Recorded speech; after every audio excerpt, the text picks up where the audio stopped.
बोलिए श्री सद्गुरुदेव महाराज जी की जय। सर्व श्री आशुतोष महाराज जी की सच्चे दरबारी की जय। आकाश मंडल में सूर्य के उदित होते ही सारे फूल खिल जाते हैं, परंतु इसमें आश्चर्य क्या?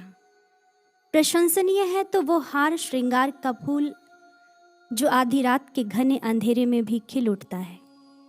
ठीक ऐसे ही सहज सुखद अनुकूल परिस्थिति में जिंदगी जिंदा दिली से तो हर कोई जी लेता है, लेकिन बात तो तब है जब असहज दुखद प्रतिकूल परिस्थिति में भी जिंदा दिली बुजदिली में परिवर्तित ना हो।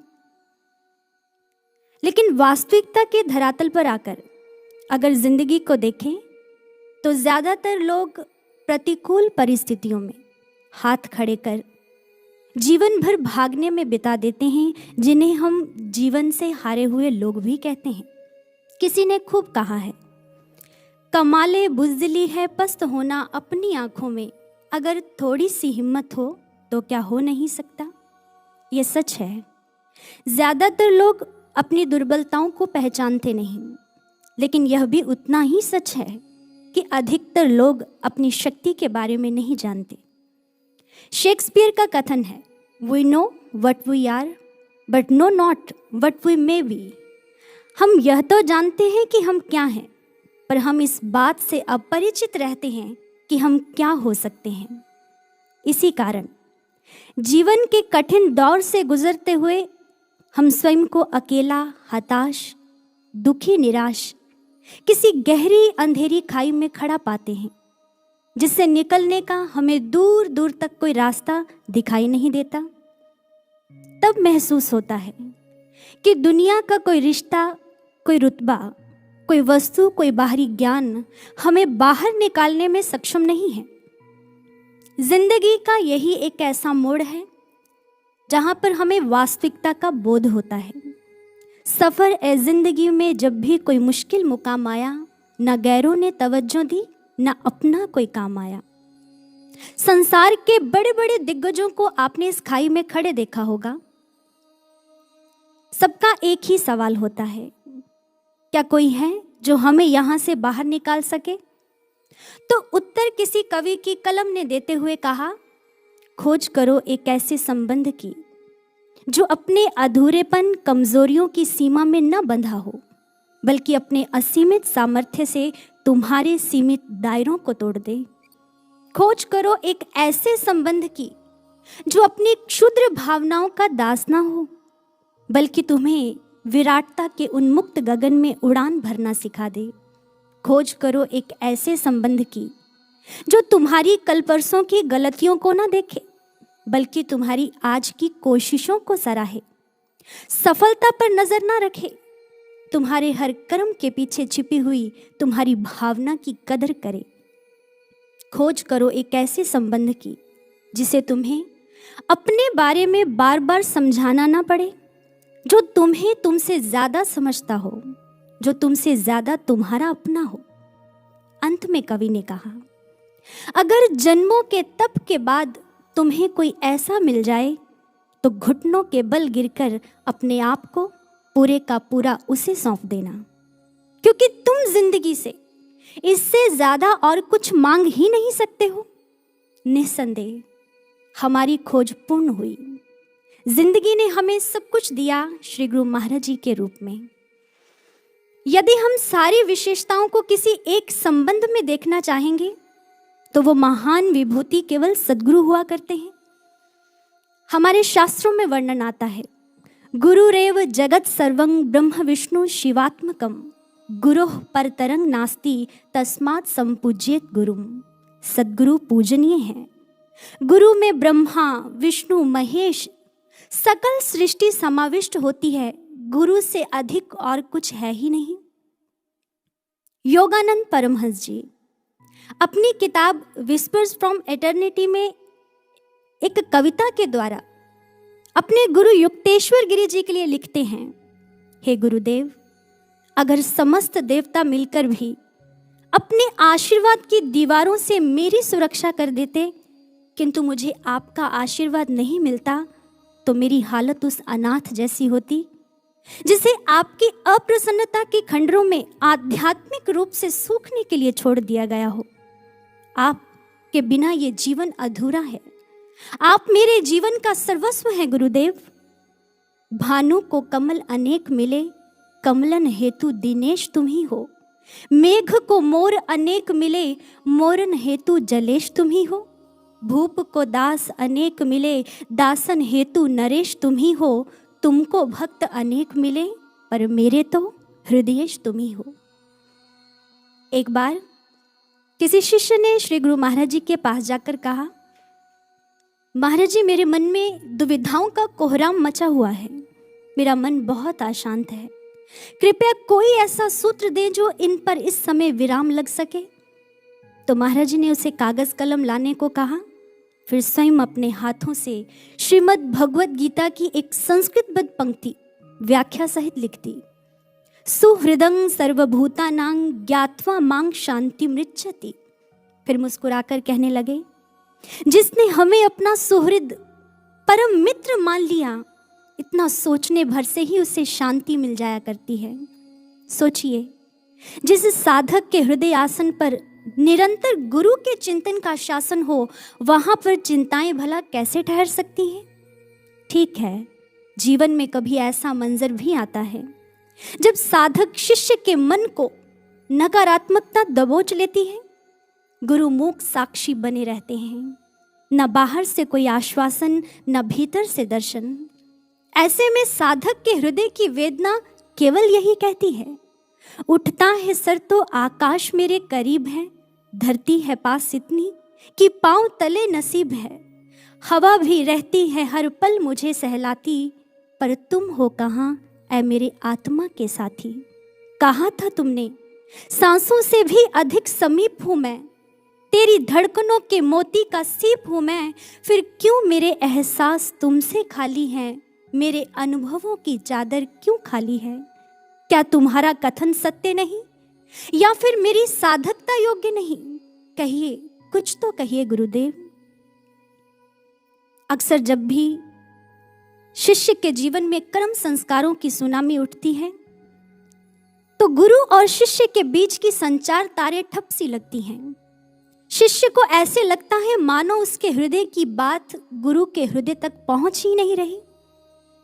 ख्याल रहे, संचार बेशक ना हो, किंतु गुरु के द्वारा शिष्य का संरक्षण सतत बना रहता है। दीनहीन शिष्य के अश्रु पहुंचते हुए गुरु का दिव्य स्वर उभरता है, क्या तेरा दुख केवल तुम्हारा है? जब तू मेरा है तो तेरा दुख तेरा कैसे हो सकता है? उस समय शिष्य स्वयं को गुरु की सुरक्षा भरी गोद में पाता है। वो हमारे हर हाल से वाकिफ है साधको, उनसे भला क्या छिप सकता है। एक बार महाराज जी बालकनी में खड़े हुए थे।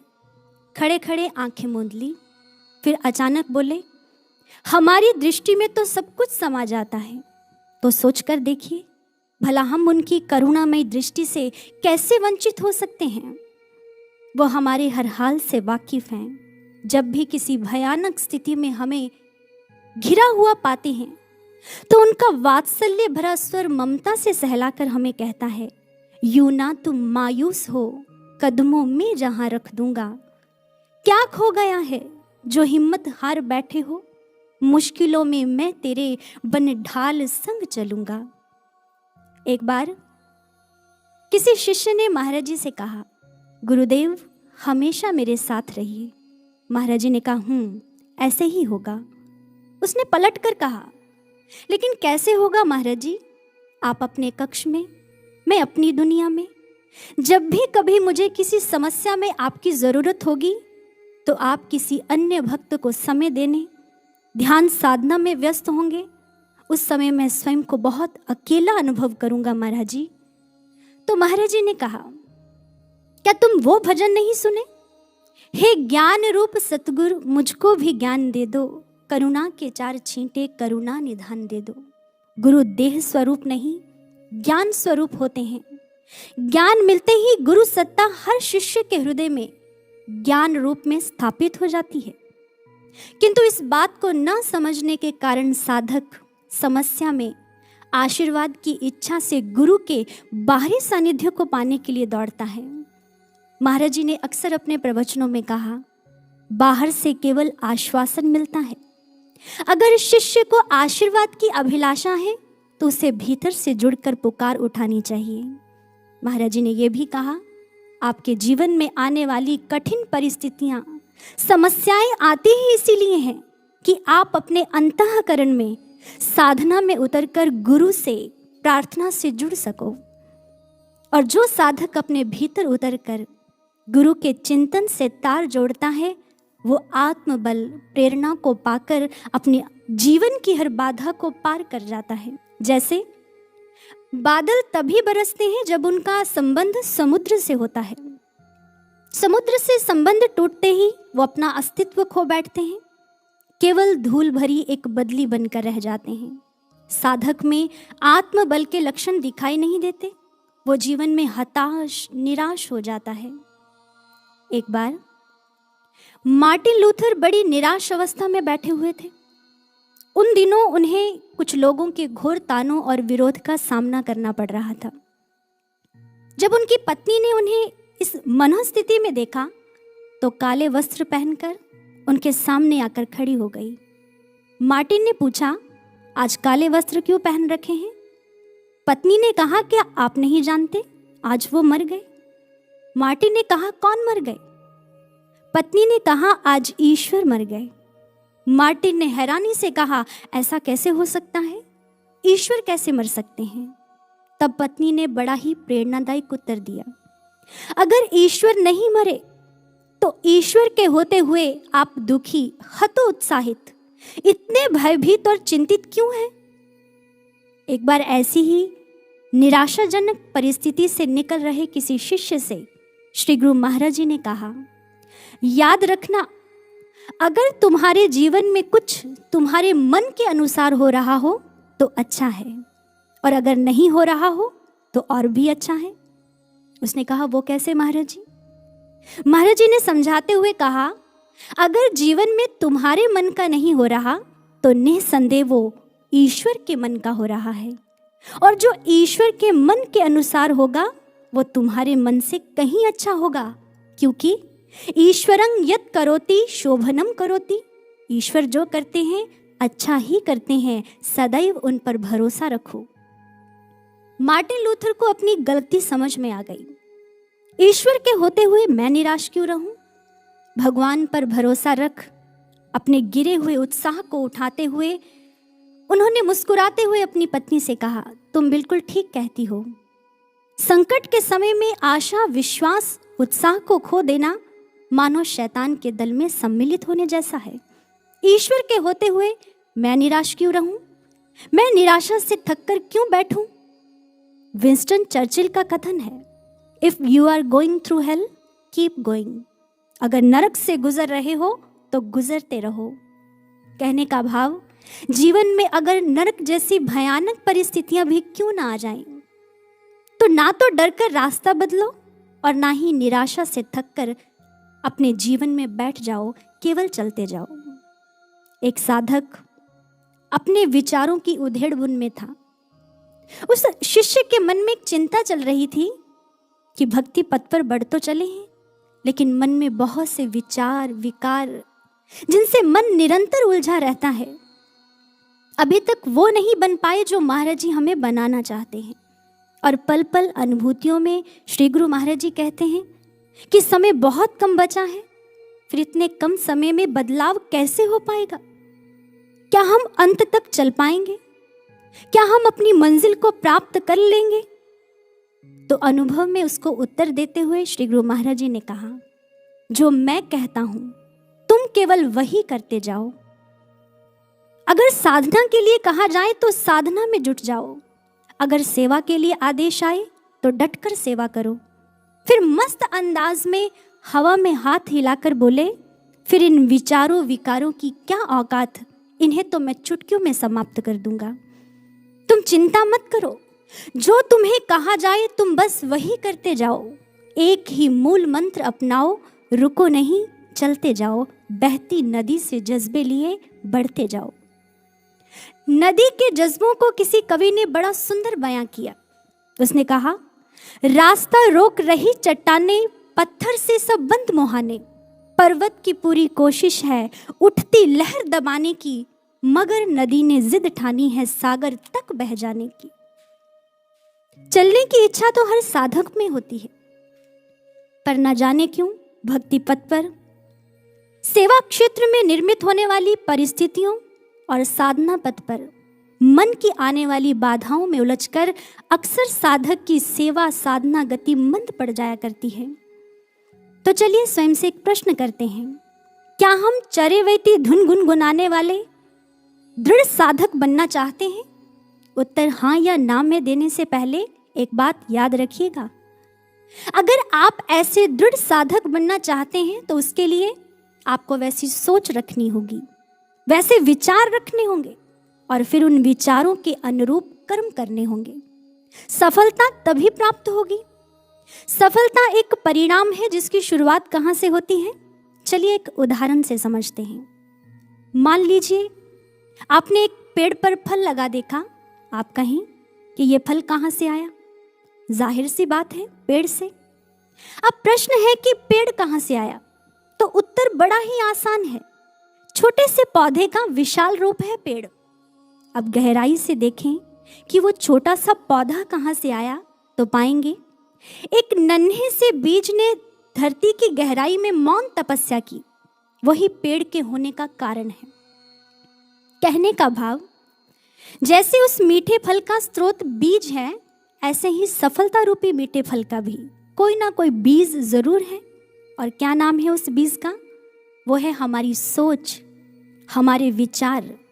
लेकिन जैसे दुनिया का हर बीज हमें मीठा फल नहीं दे सकता, ऐसे ही हमारा हर विचार हमें सफलता नहीं दे सकता। साधकों, विशेष फल पाने के लिए जैसे विशेष बीज होते हैं, ऐसे ही साधना पथ पर विशेष सफलता पाने के लिए साधकों को विशेष उत्कृष्ट दिव्य विचार रखने होंगे।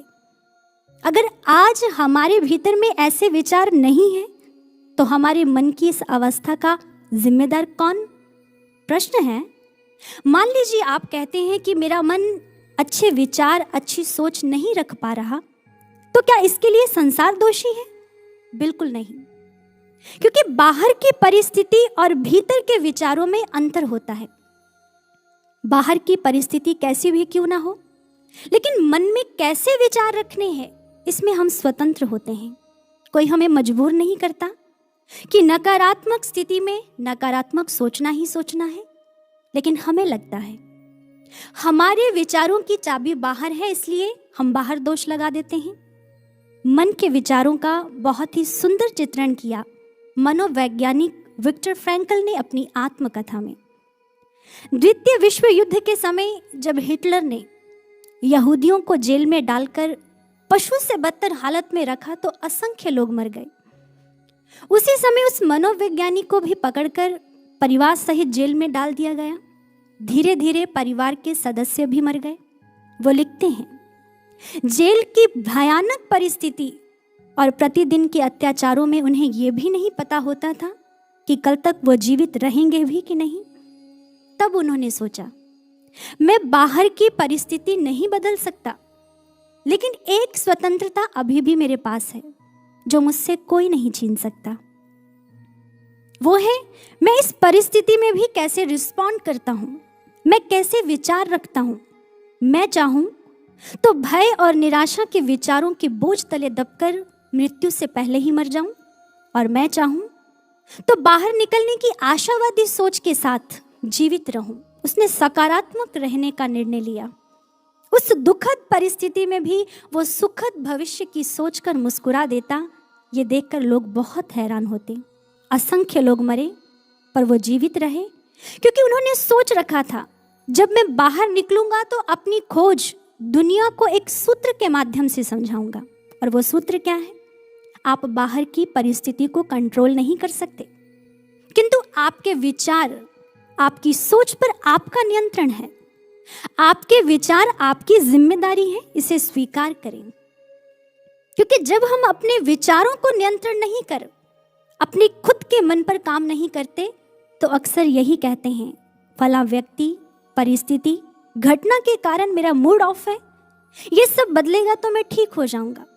ये सब बहाने हैं जिनमें उलझकर हम सेवा क्षेत्र में कितने ही सुअवसरों से हाथ धो बैठते हैं, अपना कीमती समय गंवा लेते हैं। एक बार किसी संत ने अपने जिज्ञासु भक्तों से एक प्रश्न किया, मान लीजिए आपके पास 86,400 रुपए हैं, रास्ते पे चलते हुए कोई चोर आपके 10 रुपए लूट कर भाग जाए तो क्या करोगे? क्या अपने 10 रुपए वापस पाने के लिए तुम उस चोर के पीछे भागोगे? जिज्ञासुओं ने कहा, नहीं महाराज, हम 10 रुपए की छोटी सी राशि को अनदेखा करेंगे और अपने बचे हुए पैसे संभाल कर अपने रास्ते चलते जाएंगे। संत ने कहा, आपका अवलोकन सही नहीं है। मैंने देखा है ज्यादातर लोग 10 रुपए वापस पाने की फिक्र में चोर के पीछे दौड़ते हैं और अपने बचे हुए 86,390 रुपयों से भी हाथ धो बैठते हैं। फिर उन्होंने विस्तार से समझाया, ये 86,400 हमारे प्रतिदिन के सेकंड हैं। अक्सर हम किसी के साथ 10 सेकंड की हुई बात की नाराजगी, कहा सुनी के गुस्से को दिन भर सोचकर जलते रहते हैं और अपने 86,390 सेकंड नष्ट कर लेते हैं। कहने का भाव, नकारात्मकता हमारे पूरे दिन की ताजगी छीन कर ले जाती है। हमें पॉजिटिव एटीट्यूड अपनाना चाहिए, क्योंकि हमारी खुशी इस बात पर निर्भर नहीं करती है कि हमारे साथ क्या हुआ है, बल्कि इस बात पर निर्भर करती है कि जो हुआ है उसे हम कैसे देखते हैं। ग्रीक फिलोसोफर एपिक्टेटस कहते हैं, दुनिया में ज्यादातर लोग अपनी कठिनाइयों से परेशान नहीं हैं, बल्कि उन कठिनाइयों को देखने के तरीके से परेशान है। एक बस कंडक्टर ड्राइवर के साथ एक ही रोड पर 20 सालों से काम कर रहा था। थोड़े से पैसेंजर चढ़ते, सबको वो चेहरे से पहचानते थे, किसने कहाँ से चढ़ना है, कहाँ उतरना है, टिकट कटता, बड़े ही मस्त अंदाज में जिंदगी चल रही थी। लेकिन एक दिन उस बस में 6 फुट लंबा पहलवान चढ़ गया। सब देखकर हैरान, क्योंकि चेहरा नया था। अब छोटे कद के कंडक्टर ने पास जाकर बड़ी धीमी दबी आवाज में कहा, टिकट। तो आगे से रोबदार उत्तर आया, पहलवान टिकट नहीं लेता है। इतना सुनते ही कंडक्टर चुप। हफ्तों यही सिलसिला चलता रहा। कंडक्टर को लगा कि बाकी पैसेंजर क्या सोचेंगे। उसके सम्मान को ठेस लगी, उसे बेइज्जती महसूस हुई। उसने ड्राइवर से जाकर कहा, भाई मैं तो 3 महीने की छुट्टी पर जा रहा हूँ, एक मुश्किल है जो मुझे हल करनी है। घर जाते ही उसने प्रोटीन शेक ऑर्डर किया, जिम ज्वाइन किया, सेल्फ डिफेंस क्लासेस अटेंड की, अपने कॉन्फिडेंस को बिल्ड कर इसी सोच के साथ वापस लौटा, कुछ भी हो जाए उस पहलवान को तो आज टिकट देना ही देना है। ऐसे कैसे टिकट नहीं लेना, टिकट तो सबको लेना पड़ता है। आज जैसे ही वो गया तो उसने रोबदार आवाज में कहा, टिकट। तो आगे से वही प्रतिदिन की तरह उत्तर आया, पहलवान टिकट नहीं लेता है। उसने थोड़ा रोष से भरकर कहा, तो पहलवान टिकट क्यों नहीं लेता है? तो पहलवान ने मुस्कुराते हुए कहा, बंधु नाराज क्यों होते हो, मेरे पास गवर्नमेंट का दिया हुआ ऑल इंडिया बस पास है, पहलवान इसलिए टिकट नहीं लेता है। ये सुनते ही कंडक्टर हैरान हो गया। सोचकर देखिए उसकी हालत क्या हुई होगी। अक्सर हम भी अपने जीवन में ऐसे ही करते हैं। समस्या इतनी बड़ी नहीं होती जितना बड़ा बनाकर हम उसे सोच लेते हैं। दरअसल बात यह है कि हम अपनी जिंदगी का आधे से ज्यादा हिस्सा उन समस्याओं के साथ उलझने में बिता देते हैं जो असल में होती ही नहीं है। कई बार हमारा दुनिया को, स्वयं को देखने का नजरिया ही हमारा सबसे बड़ा शत्रु बन जाता है। आपने वो तो सुना ही होगा, नजर का ऑपरेशन हो सकता है लेकिन नजरिए का मुश्किल है। अगर नजरिया नकारात्मक है तो आपको कोई आगे नहीं बढ़ा सकता, लेकिन अगर सकारात्मक है तो आपको आगे बढ़ने से कोई रोक भी नहीं सकता। परिस्थिति कैसी भी हो, अगर नजरिया सकारात्मक है तो जीवन में आनंद ही आनंद है। एक बात याद रखिएगा, आप दुनिया के किसी भी कोने पर क्यों ना चले जाएं, आपके जीवन में अच्छी बुरी परिस्थितियां तो निर्मित होती ही रहेंगी। जैसे रोड की ट्रैफिक लाइट कभी रेड होती है तो कभी ग्रीन, ऐसे ही जीवन की परिस्थितियां कभी अच्छी होती हैं तो कभी बुरी। कहने का भाव, कितनी भी बुरी परिस्थिति से क्यों नहीं गुजर रहे हो आप, एक ना एक दिन वो बदलती ज़रूर है। बहुत से लोग कहते हैं हमारे जीवन में तो सदैव बुरी परिस्थिति ही रहती है। तो सोचिए, ये संसार एक एग्जामिनेशन हॉल है और वो बुरी परिस्थिति एक एग्जाम है। जैसे एक विद्यार्थी की कक्षा तब तक नहीं बदलती जब तक वो पास नहीं हो पाता, ठीक ऐसे ही जीवन की बुरी परिस्थिति तब तक नहीं बदलती जब तक इंसान कुछ सीख नहीं जाता। ये बुरी स्थिति हमें हमारे जीवन में कुछ सिखाने आती है, हमें कुछ बनाने आती है। अब अगर ऐसी कठिन, नकारात्मक, प्रतिकूल परिस्थितियों से जीवन को गुजरना ही पड़ जाए तो इनमें भी खुश रहने का मूल मंत्र क्या है? हमें 3 सूत्र अपनाने होंगे। पहला, एक्सेप्ट, स्वीकार करें। जीवन में जो परिस्थिति आई है उसे स्वीकार करना सीखें, बजाय ऐसी प्रतिक्रिया देने के कि मेरे साथ ये क्या हो गया, क्यों हो गया, अभी क्यों हुआ, ऐसे क्यों हुआ। अगर आप अपनी सारी ऊर्जा प्रतिकार में लगा देंगे तो समस्या का हल ढूंढकर आगे कब बढ़ोगे? जैसे रास्ते पर चलते हुए किसी बिल्डिंग के कंस्ट्रक्शन के होते उड़ती हुई धूल मिट्टी से आपको बहुत परेशानी हो रही हो। अब वहां पर खड़े होकर आप यह टिप्पणी नहीं करते हैं ये क्या हो रहा है, क्यों हो रहा है, नहीं होना चाहिए। आप कहेंगे भी तो क्या होगा, काम तो चलता ही रहेगा। उस समय आप अपना चेहरा ढकते हैं और आगे की ओर बढ़ते हैं। ठीक इसी तरह जीवन में कैसी भी परिस्थिति क्यों ना आ जाए, पहले तो उसे स्वीकार करें और दूसरा, एडजस्ट। आप उसके अनुकूल स्वयं को ढालना सीखें। जैसे पानी जिस बर्तन में डालते हैं वैसा ही आकार ले लेता है। अगर बाल्टी में डालो तो वैसा हो जाता है, गिलास में डाल दो तो वैसे ही आकार ले लेता है। ऐसे ही अगर आप प्रतिकूल परिस्थितियों में यह सोचते हैं कि पूरी दुनिया, परिस्थितियां और व्यक्ति मेरे अनुकूल ढल जाएं, तो ऐसा नहीं हो सकता। क्योंकि अगर आप किसी को अपने अनुकूल ढालने में, उसको बदलने में पूरा जीवन भी लगा देंगे तो वो बदलेगा नहीं, बल्कि आप परेशान रहेंगे। क्योंकि दुनिया में केवल एक ही व्यक्ति है जिसे आप ढाल सकते हैं, बदल सकते हैं, और वो है आप स्वयं। इसलिए स्वयं पर काम करें, स्वयं को परिस्थितियों के अनुकूल ढालने की कला सीखें। तीसरा है अवॉइड। जब ऐसी प्रतिकूल परिस्थिति आ जाए तो कुछ चीज़ों को नज़रअंदाज, अनसुना कर केवल अपने लक्ष्य की ओर बढ़ते चले जाएं। जैसे एक बार किसी गांव में कुछ बच्चे पहाड़ी पर चढ़ने का खेल खेलने लगे।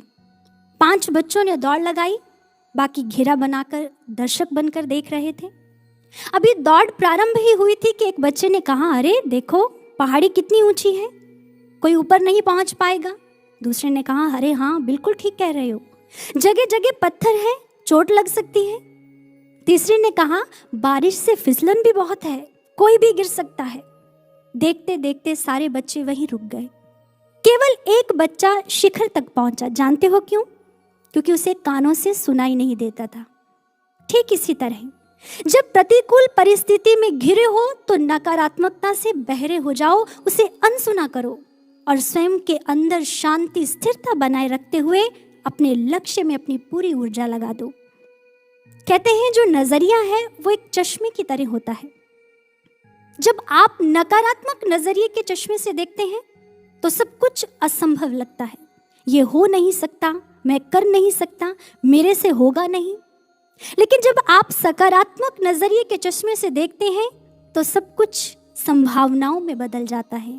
मैं कर सकता हूँ, मेरे से हो जाएगा, मैं करके दिखाऊंगा।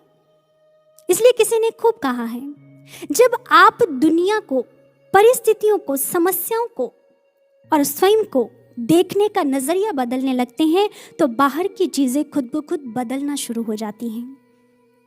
ये विचार कहने में जितना अच्छा लग रहा है, सुनने में भी उतना ही अच्छा लग रहा है। लेकिन परिस्थिति के आते ही ये विचार हमारे जीवन में काम कर पाए, हमारे जीवन में बदलाव लेकर आए, ये कैसे हो पाएगा? वैज्ञानिकों ने एक शोध से प्रमाणित किया। कहते हैं कि व्यक्ति की जो आदतें और सोच हैं वो उसके मस्तिष्क में रेखाओं को गढ़ती हैं, चाहे वो आदतें अच्छी हो या बुरी हो। जब जब इंसान अपनी सोच, अपनी आदतों को दोहराता है तो ये रेखाएं पक्की, गहरी होती चली जाती हैं और फिर नकारात्मकता के यही सांचे हमारे व्यक्तित्व के ढांचे बन जाते हैं। इन्हीं के अनुरूप हम ना चाहते हुए भी व्यवहार कर बैठते हैं। अगर हम चाहते हैं कि हमारे भीतर की नकारात्मकता समाप्त हो जाए तो उसके लिए केवल मात्र ब्रह्म ज्ञान की ध्यान साधना ही एक उपाय है।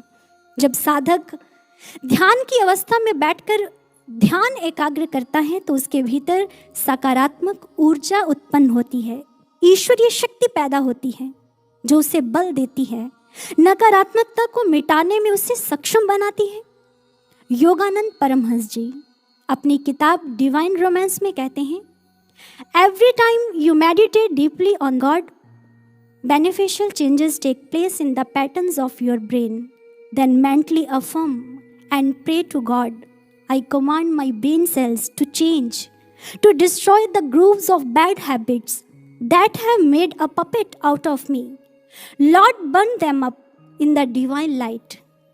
सकारात्मकता हमारे जीवन में जब आती है तो केवल ध्यान से ही आती है। जब आप ध्यान की अवस्था में बैठें तो संकल्पित मन से अपने आप से ये कहें कि मैं अपनी कोशिकाओं को आदेश देता हूँ वो बदल जाएं, मेरे भीतर की बुरी आदतों को समाप्त कर दें जिन्होंने मुझे कठपुतली बना रखा है। ईश्वर से प्रार्थना करें, हे प्रभु अपने दिव्य प्रकाश से मेरी समस्त बुराइयों को मिटा दें। कहने का भाव, हमारे मन को अधोगामी से ऊर्ध्वगामी बनाने का एक ही उपाय है, वो है ध्यान साधना। इसीलिए किसी ने कहा है, ढलान पर तो पत्थर भी लुढ़क जाया करते हैं, शिखर पर जाने के लिए साधना चाहिए। इसलिए साधकों हमें नियमित ध्यान साधना को अपनाना होगा। एक बार एक साधक ने अनुभव में देखा अथाह ठहरा हुआ पानी। तभी महाराज जी की वाणी सुनाई दी, अगर इसमें कंकर फेंका जाए तो क्या होगा? उसने कहा, महाराज जी इसमें तरंग बनेगी। महाराज जी ने कहा, बिल्कुल ठीक, लेकिन जानते हो नदी के बहते हुए पानी में जब कंकर फेंका जाता है तो उसमें तरंग नहीं बनती है क्योंकि वो चलायमान होता है। ठीक ऐसे ही जिन साधकों के जीवन में साधना का प्रवाह रुक जाया करता है, उनके जीवन की नकारात्मक स्थिति में आने वाली परेशानी का छोटा सा कंकर भी उन्हें अशांत, दुखी, विचलित कर देता है। लेकिन जिनकी साधना का प्रवाह निरंतर रहता है वो किसी भी परिस्थिति में विचलित नहीं होते हैं, क्योंकि वह जानते हैं उनके पास ब्रह्म ज्ञान है जिसका उपयोग कर वो अपने जीवन के हर दुख को दूर कर सकते हैं। आपने भजन की ये पंक्तियां बहुत बार गुनगुनाई होंगी। दूर हो जाता है हर गम नित निरंतर ध्यान से, जख्म हर एक भर है जाता ज्ञान औषधि पान से। केवल ध्यान से दुख दूर नहीं होता, नित निरंतर ध्यान करने से दुख दूर होता है।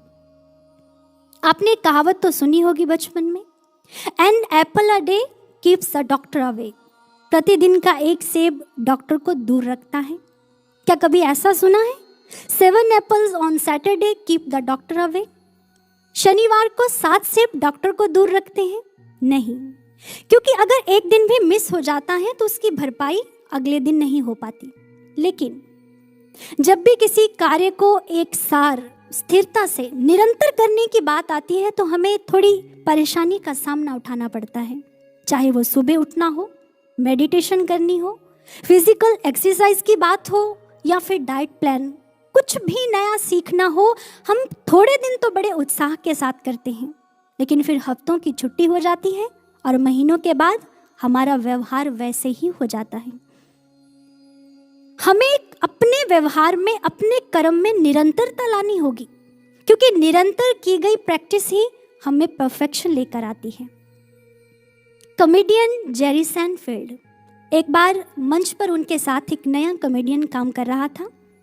उसने कहा, सर मैं भी आपकी तरह एक अच्छा कॉमेडियन बनना चाहता हूँ, कृपया मुझे कुछ टिप्स दें। उन्होंने कहा, अच्छा ये बताओ क्या तुम जोक्स लिख लेते हो?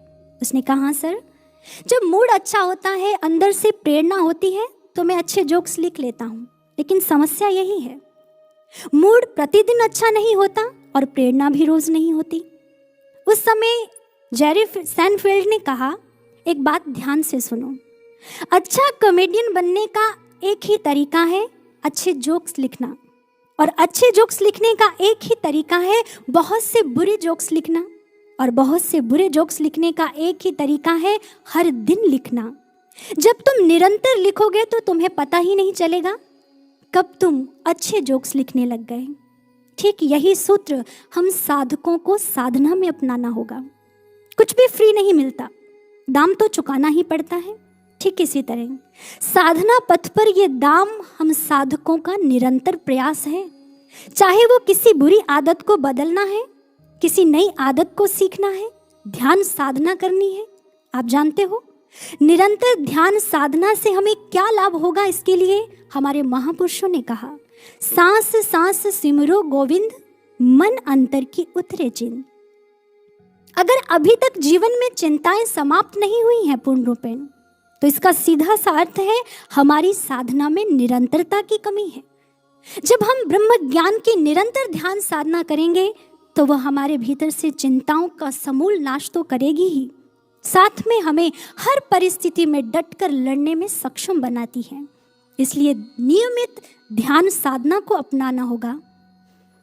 बहुत से साधक एक विचार देते हैं, हम प्रतिदिन साधना करते हैं लेकिन पता नहीं क्यों मन एकाग्र नहीं होता, विचार रहित शांत नहीं हो पाता। ऐसा ही एक प्रश्न साधक ने महर्षि अरविंद जी से किया, तो जानते हो उन्होंने बड़ा सुंदर उत्तर दिया एक उदाहरण के साथ। उन्होंने कहा, नींद से जब हम उठते हैं तो हमारे तन और मन में स्फूर्ति होती है, लेकिन कई बार जब हम सोकर उठते हैं तो सर भारी होता है, शरीर में थकान होती है, हम ऊर्जावान महसूस नहीं करते। तो इसका सीधा सा उत्तर है हम ठीक से सोए नहीं। सोने के लिए जैसे अच्छा बिस्तर, सही वातावरण, सोने की अवधि, दिशा, मुद्रा, ये सब चीजें मायने रखती हैं। अगर इनमें से किसी एक में भी गड़बड़ाहट हो जाए तो नींद अपना प्रभाव नहीं दिखाती। ठीक ऐसे ही उन्होंने एक दूसरा उदाहरण दिया, जैसे भोजन हमारे शरीर को पोषित करता है, लेकिन कई बार वही भोजन हमारे शरीर में विकृतियां पैदा कर हमें बीमार कर देता है। तो कारण क्या है? हम भोजन की नियमावली, कब खाना है, कैसे खाना है, कितना खाना है, जब हम इनका पालन नहीं करते हैं वही भोजन हमें लाभ नहीं दे पाता। ठीक ऐसे ही साधना की भी एक आचार संहिता है, कुछ नियम है जिनका पालन हमें करना पड़ता है। ऐसे नहीं कि नेत्र मूंद कर कमर सीधी कर बैठ जाएं और सोचे कि सद गया ध्यान। हमारी संपूर्ण दिनचर्या, हमारे आचार व्यवहार और संगति का प्रभाव हमारी साधना पर पड़ता है। आप कामसिक भोजन करते हैं, नकारात्मक सोचते हैं, किसी के साथ झगड़ते हैं, किसी का बुरा करते हैं, वासनात्मक दृश्य देखते हैं और रात को चौकड़ी लगाकर ध्यान की अवस्था में बैठकर सोचें कि भाई अब मन तो शांत, एकाग्र, विचार रहित हो जाएगा, तो असंभव, ऐसा नहीं हो सकता। साधना एक पैकेज की तरह है। इसके लिए हमें शुद्ध आचार व्यवहार विचार रखकर स्थिरता के साथ निरंतर ध्यान साधना करनी होगी, तभी साधना लाभ देगी। एक बार रामकृष्ण परमहंस जी ने अपने एक शिष्य से पूछा, अच्छा ये बताओ माखन कैसे बनता है? तो उसने कहा, ठाकुर बड़ी सरल सी विधि है, दूध को जामन लगाने से दही और दही को मथने से माखन। उन्होंने कहा, तुम आधी विधि बता रहे हो। केवल दूध को जामन लगाने से दही नहीं बनता है, जब तक उसे एक ऐसे एकांत स्थान पर स्थिर ना रखा जाए जहां उसे कोई हिलाए ना, क्योंकि जब उसे हिलाया जाएगा तो वो दही नहीं बन पाएगा। ठीक इसी तरह केवल दही को मथने से माखन नहीं बनता, मथने के बाद उसमें ठंडा पानी डालकर कुछ समय के लिए उसे स्थिर रखा जाता है, फिर माखन अलग हो जाता है और छाछ अलग हो जाती है। फिर उन्होंने एक और प्रश्न किया, अच्छा ये बताओ माखन और दूध में से मूल्यवान कौन? शिष्य ने कहा, निसंदेह माखन। ठाकुर ने कहा, तो एक बात याद रखो साधको, अगर जीवन में मूल्यवान गुणवान बनना है तो तुम्हें भी भीड़ से अलग होकर एकांत में स्थिर ध्यान साधना करनी होगी। ऐसी नित्य नियमित की गई ध्यान साधना ही तुम्हारे जीवन में बदलाव लेकर आएगी। एक सुअवसर मिला है हम साधकों को अपने पुनः कर्म क्षेत्र में उतरने से पहले योगी बनने का, ताकि हम विश्व पटल पर कर्म योगी बनकर चमक सके। बेशक आज बाहरी विश्व की भयानक परिस्थितियों के चलते हुए हम बाहरी सेवाओं में सहयोग नहीं दे पा रहे, किंतु विश्व शांति लक्ष्य की प्राप्ति के लिए आप अपने घर के एकांत कोने में ध्यान साधना करते हुए स्वयं में दिव्यता भरकर, स्वयं में बदलाव लाकर आप आने वाले नवयुग में सहयोगी जरूर बन सकते हैं। हम ब्रह्म ज्ञानियों के शुभ चिंतन में जो नवयुग आकार लेगा वो साकार होकर ही रहेगा। श्री गुरु महाराज जी अक्सर अपने प्रवचनों में कहते हैं, साधक ज्ञानी शिष्य कभी फ्री नहीं रहते। उनके पास बाहर कुछ करने के लिए ना भी हो, किंतु आंतरिक क्षेत्र में करने के लिए बहुत कुछ होता है। आप अपने शुभ विचार, शुभ चिंतन, अपनी ऊर्जा को स्वनिर्माण से विश्व निर्माण में लगाएं। हमारे कर्म के अभ्यास की निरंतरता हमें लाभ तो देती ही देती है, लेकिन हमारे विचारों में हमारी शुभ सोच की निरंतरता भी हमें कैसे विजय के निकट ले जाती है, इसका एक उदाहरण है इजरायली नेता नेटन श्रंस्की। कहते हैं रशिया में कम्युनिज्म के चलते उन्हें पकड़कर साइबेरिया की जेल में डाल दिया गया। साइबेरिया की जेल जो कि रशिया की भयंकर जेलों में एक मानी जाती है। कहते जिस समय उन्हें जेल में डाला, वो लिखते हैं, जेल 4 बाय 4 फुट का, इतना छोटा, इतनी कम जगह। वो प्रतिदिन किसी तरह की फिजिकल एक्सरसाइज नहीं कर पा रहे थे, जिस कारण उनका शरीर बिगड़ने लगा। उन्होंने सोचा मेरा मस्तिष्क भी ऐसे ही बिगड़ ना जाए, इसलिए मुझे कुछ करना होगा। उन्हें बचपन में चेस खेलने का बहुत शौक था। उन्होंने 64 स्क्वायर्स रखकर ब्लैक्स एंड वाइट्स का एक चित्र मन ही मन बनाया और शतरंज चेस खेलने का निर्णय लिया। अब खेलने के लिए प्रतियोगी तो चाहिए। उस समय वर्ल्ड चेस चैंपियन हुआ करते थे कैस्परोव। उन्होंने उसे अपना प्रतियोगी बनाया, मन ही मन उसके साथ रोज खेलते और उसे हरा देते। सालों के बाद उन्हें जेल से छोड़ दिया गया। एक दिन कैस्परोव ने डेमोन्स्ट्रेशन मैच रखा, जिसमें वर्ल्ड चेस चैंपियन एक साथ एक समय पर 5 प्रतियोगियों के साथ खेल खेलता है। खेल प्रारंभ हुआ। कैस्परोव ने 4 प्रतियोगियों को तो हरा दिया, लेकिन एक से वो स्वयं हार गया। जानते हो वो कौन थे? नेटन श्रंस्की। पत्रकारों ने पूछा, आश्चर्य, आपने वर्ल्ड चेस चैंपियन को हरा दिया? तो उसने उत्तर में कहा, मैं पिछले 12 सालों से मन ही मन उसको हराता आ रहा हूं। ये चिंतन मेरे मन में गहरा बैठ गया। मैंने तो अपने एक्शन का रिप्ले किया है। मैं जानता था मैं कभी हार नहीं सकता। सोचिए साधकों, हम तो ब्रह्म ज्ञानी साधक हैं। जब हम अपने लक्ष्य को चित्त में बसाकर शुभ विचारों से, शुभ चिंतन के साथ शुभ कर्म करते हुए आगे बढ़ेंगे, तो हमारे अंतःकरण में की गई ये तैयारी नवयुग में दिखाई देगी, हमें निश्चित ही जीत दिलवाएगी। क्योंकि हमारे पास वो ब्रह्म ज्ञान है जिसे पाकर असंभव भी संभव हो जाया करता है। लेकिन कहते हैं ब्रह्म ज्ञान एक खजाना है जिसकी चाबी है अभ्यास। हमें निरंतर अभ्यास करना होगा। कठिन परिश्रम हमारे भविष्य को आरामदायक बनाता है, तो आलस्य हमारे वर्तमान को। अगर जीवन को संवारना चाहते हैं तो केवल ज्ञान ले लेना पर्याप्त नहीं है। ज्ञान के पश्चात हमें नित्य निरंतर ध्यान साधना का अभ्यास करना होगा, क्योंकि इस ज्ञान को पाकर भी अगर हमने अभ्यास नहीं किया तो हमारी हालत कैसी है? शास्त्रों में वर्णन आता है, पुण्य तटाके त्रिषितः सदैव भूतेपि गेहे क्षुदितः समूढ़ः कल्पद्रुमे सत्यपि वै दरिद्रः गुरुवादियोगे अपि ही यह प्रमादी। जो साधक गुरु से ज्ञान को पाकर भी ध्यान साधना का अभ्यास नहीं करते हैं, आलसी परमादी बने रहते हैं, ऐसे साधक, ऐसे ज्ञानी शिष्यों को उस मूर्ख के साथ तुलना की गई है जिसके पास पानी तो है लेकिन वो प्यासा है, भोजन है लेकिन वो भूखा है, और कल्प वृक्ष के नीचे बैठकर भी दरिद्र है। ज्ञान जीवन को संवारने के लिए मिला है, लेकिन ये हम पर निर्भर है। हम संवरना चाहते हैं, हम निखरना चाहते हैं कि बिखरना चाहते हैं, निर्णय हमारा है। हम चाहे तो मन के तर्कों को मानकर आलस्य का दामन पकड़े रखें, और हम चाहें तो विवेक से इन तर्कों को काटकर आलस्य को धूल चटाते हुए साधनारत मन और सेवारत तन वाले विजयी साधक बन जाएं। इसलिए अंत में यही कहेंगे, अगर विजय श्री का वरण करना है साधकों, तो पल पल श्री गुरु महाराज जी से प्रार्थना में पुरुषार्थ का बल मांगते हुए उनकी कृपा का संबल लेकर निरंतर कोशिश करते रहें, क्योंकि किसी ने खूब कहा है, कोशिश कर हल निकलेगा, आज नहीं तो कल निकलेगा। अर्जुन के तीर सांसद मरुस्थल से भी जल निकलेगा। हिम्मत रख, ताकत जुटा, फौलाद का भी बल निकलेगा। मेहनत कर, पौधे को पानी दे, बंजर जमीन से भी फल निकलेगा।